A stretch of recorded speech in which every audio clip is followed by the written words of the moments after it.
Começamos em liberdade de opinião e vamos direto para o Rio de Janeiro conversar com o nosso comentarista, o Fernando Molica. Molica, bom dia, bem-vindo.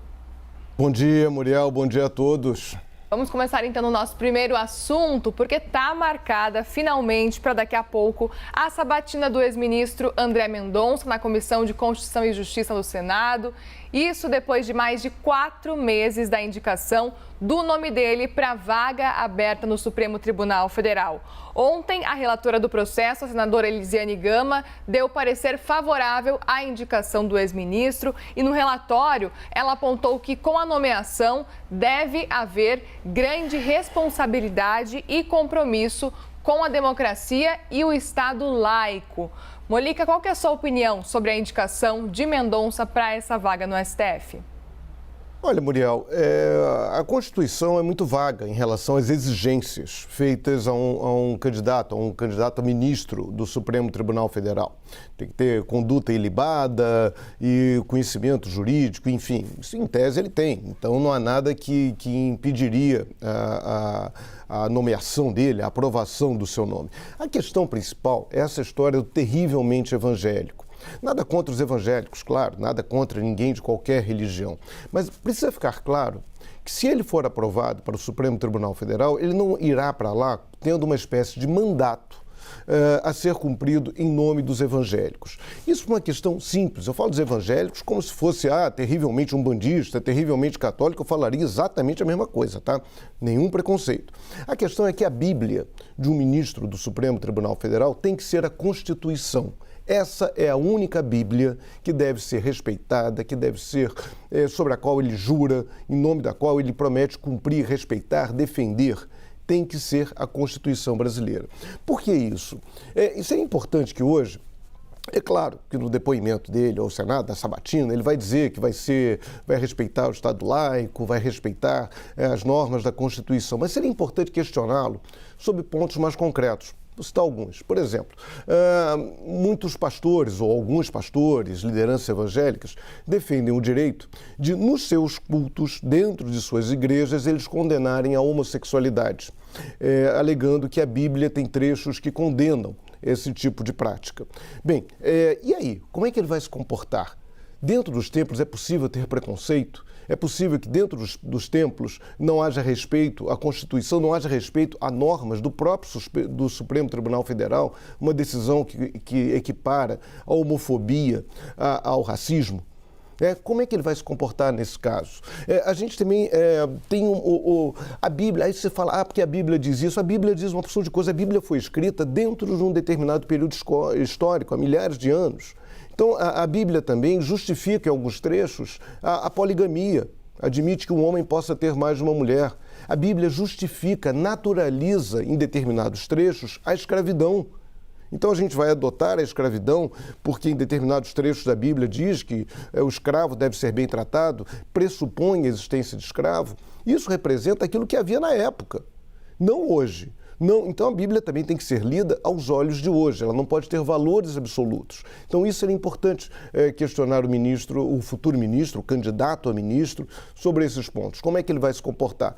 Na hora da chamada onça beber água, citando um ditado bem antigo, ele vai se pautar pela Bíblia ou vai se pautar pela Constituição, a que ele deve respeito? Para o próximo tópico, o presidente Bolsonaro, depois de 2 anos sem partido, se filiou ao PL. E a cerimônia aconteceu em Brasília e contou com a presença de ministros e parlamentares, inclusive de outros partidos. O PL é a 9ª sigla de Bolsonaro desde que começou na política e em seu discurso, sem citar o STF, o presidente disse que há quem extrapole na Praça dos Três Poderes. Vamos ver. Não estamos aqui lançando ninguém a cargo nenhum. Um evento simples, mas de muita importância, que é uma passagem para que nós possamos pleitear algo lá na frente.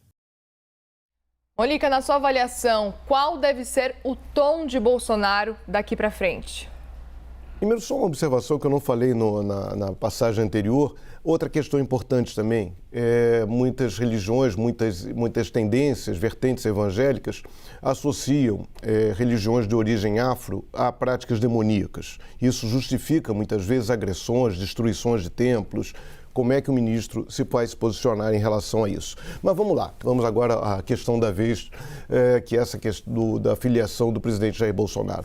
O mote, quando se pergunta como a filiação impacta a disputa do próximo ano, estava lá o presidente Jair Bolsonaro no palco, atrás dele tinha uma foto, tinha um cartaz, aquelas coisas normais de ato partidário, e diz que o presidente, tinha lá uns dizeres, que o presidente que fez o maior programa social do mundo agora é do PL. Bem, enfim, pronto, já começa por aí, que é essa questão de associar o presidente ao Auxílio Brasil, a esse auxílio que vai ser votado hoje no Congresso, a possibilidade de ter dinheiro para que se chegue a R$400. Então, é uma questão fundamental. Então, a filiação entra nesse aspecto, o PL vai com a perspectiva de aumento da sua bancada. Isso não é uma prática, essa prática de ter um candidato à presidência não é algo muito comum no Centrão. Nesses partidos, que a gente chama aí de Centrão, eles preferem ficar ali mais ou menos em torno desse universo partidário, esperando para ver quem vai ser o eleito. Apoia ali formalmente um, apoia formalmente o outro, mas esses partidos acabam sempre entrando nos governos. Eles são fundamentais para que um partido, para que um presidente tenha maioria no Congresso Nacional. Então o PL rompe com essa tradição em busca e arrisca a lançar um próprio candidato. Não é um candidato qualquer, é o atual presidente da República, que pelas pesquisas estaria hoje no segundo turno das eleições. Agora, isso gera uma fragilidade para Jair Bolsonaro, a questão da corrupção. Ontem o filho dele, o Flávio Bolsonaro, o senador Flávio Bolsonaro, se referiu ao presidente Lula, ao ex-presidente Lula, como aquele presidiário. Bem, ele falou, acorda em casa de enforcado, porque o Valdemar Costa Neto foi presidiário, foi condenado, esteve preso por conta de um escândalo ocorrido dentro do governo petista, o escândalo do mensalão.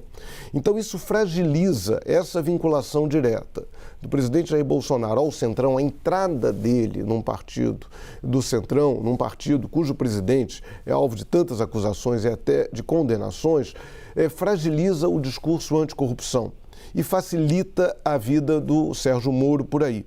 Então, é uma jogada arriscada, o presidente tinha que fazer isso, ele vai precisar de mais tempo de televisão em 22, tudo indica que não vai ser uma campanha como aquela campanha de 18, em que havia condições favoráveis à própria candidatura de Jair Bolsonaro, que foi eleita ali no primeiro turno, sem muito dinheiro, sem tempo de televisão.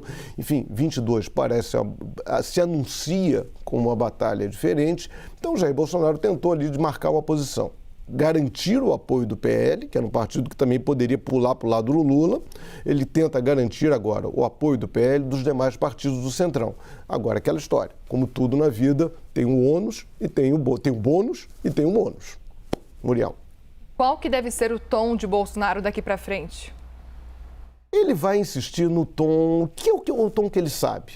É o tom da briga, Ele é aquele zagueiro, Ele é aquele cabeça de área clássico, que vai na canela do adversário, vai insistir nos temas morais. Ontem, no discurso dele, ele voltou a falar, levantando os velhos fantasmas em relação ao PT. Ontem ele voltou a falar, o Brasil está mais verde e amarelo do que vermelho, diminuiu o vermelho do país, o Brasil, a vitória, ele dizendo que a vitória dele impediu que o Brasil virasse uma Venezuela.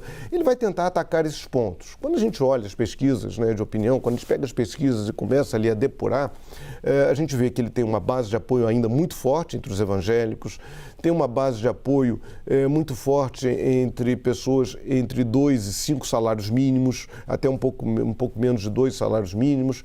Tenta agora, com o Auxílio Brasil, diminuir pelo menos a vantagem do ex-presidente Lula entre os mais pobres, que é uma vantagem muito grande, o que indicam as pesquisas.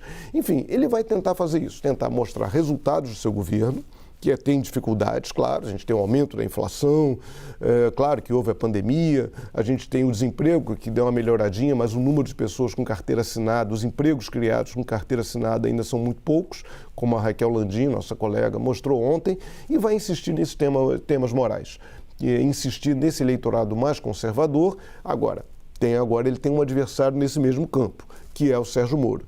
Então, ele vai ter que equilibrar um pouco esse discurso. E esse discurso anticorrupção, que ele usou muito em 2018, vai ser mais complicado para ele utilizá-lo em 2022. A gente fala de outra notícia, Molica, porque a Comissão de Constituição e Justiça do Senado aprovou o texto base da PEC dos precatórios e o relator da PEC, o senador Fernando Bezerra, aceitou incluir algumas emendas de parlamentares para aumentar a chance de aprovação, já que dela depende o orçamento de 2022 e a concessão do Auxílio Brasil. Prevista para ontem à noite, a votação no Senado acabou ficando para hoje. Como que você avalia, Molica, essa aprovação na CCJ? Acredita que ainda haverá mais mudanças no texto para que a PEC passe pelo Senado?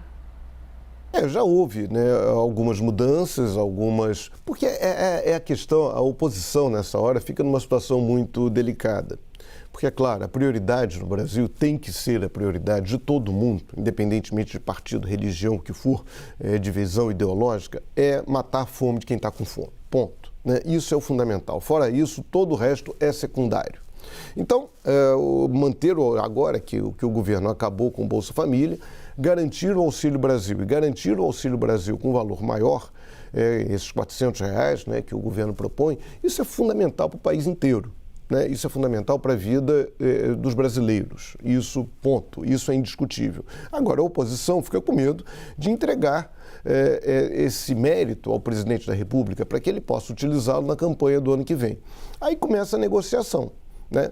Vem a questão da dificuldade fiscal, da quebra, né? A PEC, ao atrasar, ao retardar o pagamento de dívidas determinadas pela Justiça, ela representa um calote, isso já foi dado. Ninguém mais discute, isso está no espírito da PEC, isso vai passar, né? Tudo indica que isso vai passar. A questão é como amenizar. Eu conversei há pouco, chegando aqui, com a senadora Simone Tebet, do MDB, que é uma das principais lideranças desse processo. O que ela disse? Que o acordo que se encaminha é garantir que todo esse dinheiro tal do espaço fiscal, agora virou uma expressão da moda, né? Espaço fiscal, que os 106 milhões, mais ou menos, que serão gerados por essa emenda constitucional, que esse dinheiro seja todo usado na área social, ou seja, pagamento do Auxílio Brasil, reajuste de previdência na área de saúde, e aí não sobraria dinheiro, por exemplo, para bancar aquela desoneração de impostos de empresas aí de 17 setores, que foi aprovada há pouco tempo,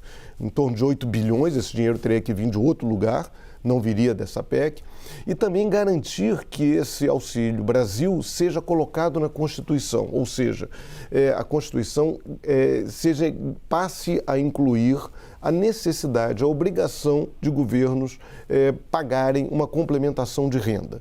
Mesmo que isso seja em lei, não, quer colocar isso na Constituição. De onde virá o dinheiro, né, para bancar isso? E ela diz o seguinte, até 2026, pelo acordo que está sendo costurado, essa mudança no pagamento dos precatórios daria uma margem para se levar isso até 2026. Depois, os governos que se virem para fazer isso.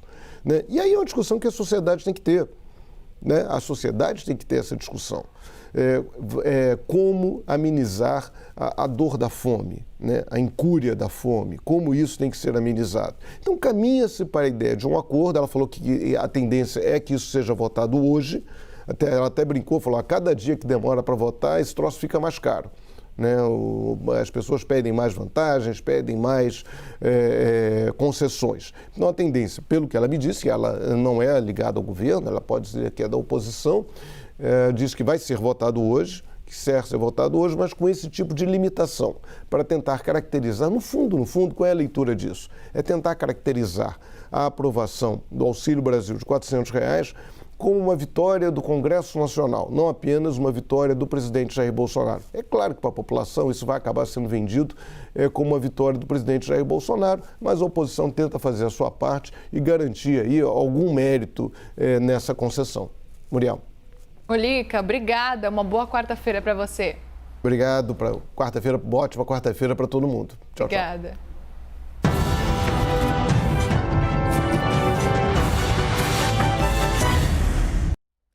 As opiniões emitidas pelos comentaristas do quadro não refletem necessariamente a posição da CNN.